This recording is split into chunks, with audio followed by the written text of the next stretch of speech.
அதாவது மைக் இருக்குன்னு இஷ்டத்துக்கு பாடக்கூடாது. நீ ஒரு கிறிஸ்டின், இந்து கோவிலில் என்னென்ன வழிபடணும் உனக்கு எப்படி தெரியும்? இது தேவையில்லாத வேலைன்னு உனக்கே தெரியாது.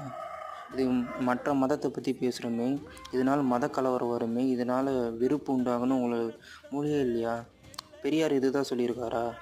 எல்லோரும் பெண்கள் எல்லாம் கோவில்களில் போங்கன்னு. அவர் பேர் யூஸ் பண்ணி தப்பாக பாடிக்கிட்டு இருக்கீங்க. ஐயப்பன் கோவிலுக்கு எந்த ஜாதிக்காரனும் மாலை போட்டு போகலாம், எந்த ஊருக்காரனும் போகலாம், ஏன் பக்கத்து நாட்டுக்காரங்க கூட மாலை போட்டுட்டு வரலாம். அதுக்கெல்லாம் எந்த ரெஸ்ட்ரிக்ஷனும் இல்லை. சொந்த ஊர்லேயே கோவிலுக்குள்ளே விடாமல் எத்தனையோ ஜாதி ஆதிக்கம் இருக்குது, எத்தனையோ ஜாதி கொடுமை நடக்குது. அதை பற்றி பாருங்க, தப்பு இல்லை.